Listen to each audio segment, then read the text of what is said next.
Hello everybody, welcome to the Whiskey Dictionary. Today's one of those days where I get to review something unique and cool that I probably otherwise wouldn't have even gotten my hands on. This is the Westward Milestone Edition number 2. Bit of a mouthful, that's fair, but it's a special release and it's meant to celebrate their 20th year anniversary. So, they reached out to me, they say, hey Bill, would you like to review this on your channel? I've never reviewed Westward before, so I kind of didn't have anything to compare it to, and usually when I cover a brand new brand, I do their original. However, I'm not going to pass up an opportunity like that, but I also think it's important to let you know that I got this bottle for free. Obviously, no money changed hands, as I just don't do that. But in this case, this was free. I think it's important for you to know. There we go. I've never talked about Westward before on the channel, though, so I do want to go a little bit into their history. Established in 2004 in Portland, Oregon by Christian Krogstad, who led the company until stepping down in 2022, and Thomas Mooney, who later joined as co-owner and CEO, Westward pioneered a brewing-forward approach. Think locally sourced malted barley, ale yeast fermentation, and American charred oak barrels. Westland came up with a core lineup of several bottles, including the original, of course, with the cask strength version. Then they have the Pinot Noir finish, the rum finish, and the much beloved stout finish. If you've had any of these expressions, let me know in the comments below which ones I should go and pick up. The core of the Milestone Edition number 2 involves this 21-barrel Solera system that they have at Westward. And if you aren't familiar with the Solera system, it's more of a winemaking thing, especially in Europe.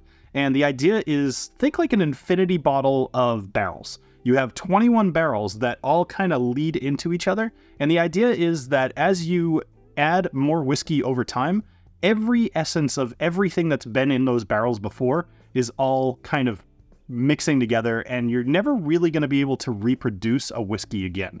So this is edition number 2. Last year they did edition number 1, and that was going to be different than this one because they've added new whiskeys. The master blender, Miles Monroe, ended up getting the inspiration for this bottle by going over to Taiwan and trying a whole bunch of street food pairings along with his whiskeys that he has from his core lineup. And that's a very interesting thing. I wouldn't have thought to go to Taiwan, although they do have a bit of an active whiskey scene at this point. Not a whole lot of stuff leaving the country, but definitely interesting whiskey over there. So, when he came back, he said, you know what, I'm going to try to match some flavors that kind of occurred to me by using exotic woods. Now, I guess you'd call it scuttlebutt around the internet. I'm totally using the word scuttlebutt. Around the internet is that some of those exotic woods might include Amburana, but I've only really had Amburana with the Dogfish Head that I did a few weeks ago, so it's going to be hard for me to pick that out. However, that's all I know, and it might not even be true.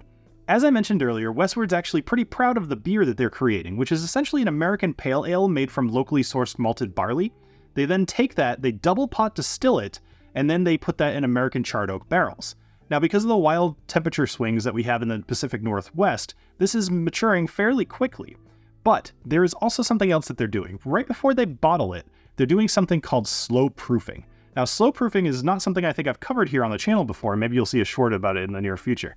But slow proofing is the act of adding water to your whiskey in order to lower the proof. However, it's not just like some places will do where it's like, all right, this is 120 proof, we need it to be 80, let's add a whole bunch of water to it and ship it.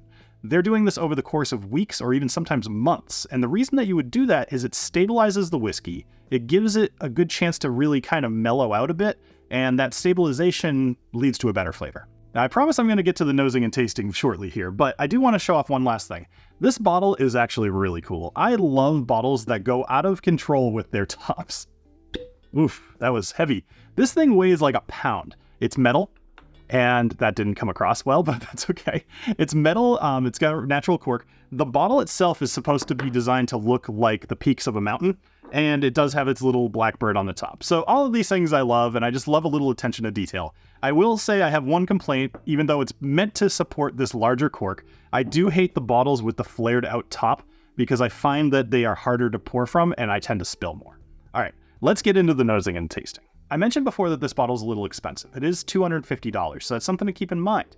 But they did put it out at 48.5%, which feels on purpose. They could have gone 50, they could have gone 46, they could have gone 43, which would have been a shame. So I feel like this is probably designed to be 48.5, so I'm going to keep that in mind. If you look at the color here, that is a beautiful color. I can smell this wafting from way over here. I'm already getting raisins and cinnamon and vanilla, so I'm interested to see what we're actually going to get. Let's go ahead and give this a nose.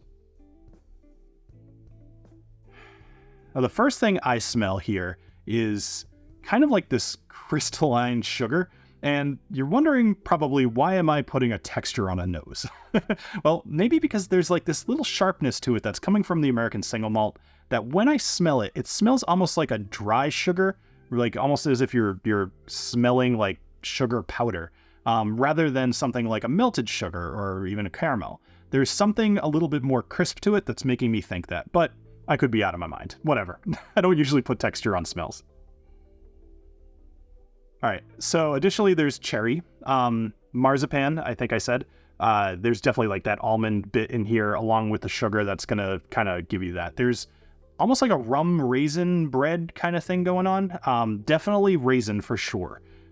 Figs, dates, I kind of think you get that like dark dried fruit. Cherries, I think I said as well.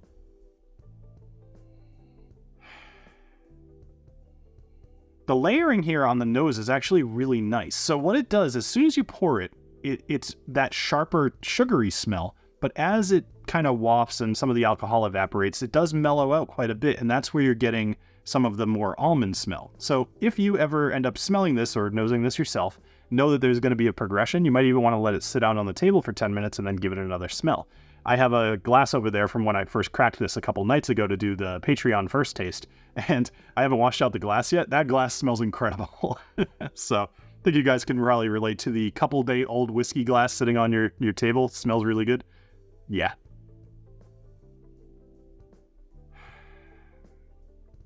I'm trying to decide if I think that there's a chocolate note there, and I think I'm going to go with that, but in the way that I think most American single malts smell like chocolate. So if I had to give this an overall kind of nose, it's going to be that it's really sweet, it's dark fruits, including cherry, it's a little almond, and maybe some chocolate. So a lot of stuff going on there. All right, cheers, everybody.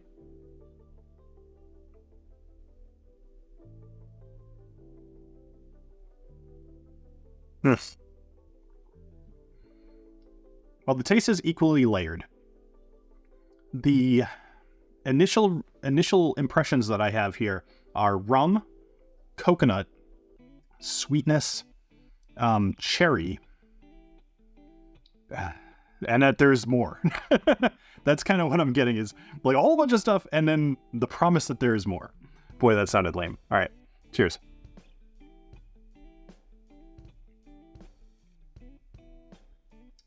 Now, when I was drinking this last night, because even though there's not a ton gone from here, I drank this the last 3 nights to try to get ready for this review. And what I was getting last night, I'm starting to get now too, is a note that I don't often get, because when I read it on the internet or if I see it in another person's review, I always think it feels weird. And that's stewed fruits. In this case, I'm actually kind of getting like stewed pears. Because when I think about it, I'm like, what exactly is stewed pears? And I kind of think of it more like a pot that's kind of on its way to become jelly. And I don't know if that's actually true, but that's kind of what I'm getting. I'm going to look this up because I think I'm totally wrong here, but I guess think warm pears, maybe covered in nutmeg or cinnamon. I think that's probably a better way to think about it. I'm going to look up what stewed fruits actually even are. So I just asked Alexa and she told me I was totally right. But while I was listening to my answer, I had a couple more sips. And there's a few more things that I'm picking out here. Now, along the lines of the nose, where I was smelling a lot of those darker fruits of raisin, fig, dates, etc., I would say those are all reflected here again on the taste. This is a very dark, rich, kind of fruity, but layered and robust, I guess, flavor. This is something that tastes expensive. I guess is kind of the best way to put it. I've had a lot of American single malts lately that it's been something I've been interested in this year, and many of them kind of fall flat on feeling or tasting like anything more than just American single malt with like nothing else to it. Like it just like malty, right?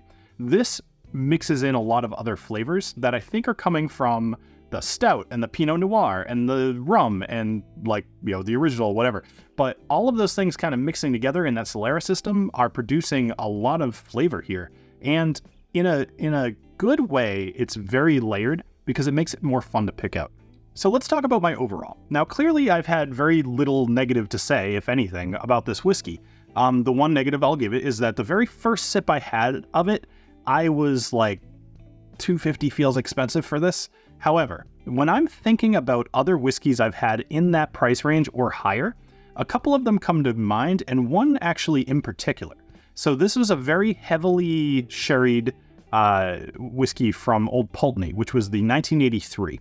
And I remember that one being a very dark red, and it's a Scottish single malt. When I drank that had a lot of that robust flavor with some of the fruits and stuff that I'm getting from here. It's not light and sherried or wine influence like, say, the Ano 18.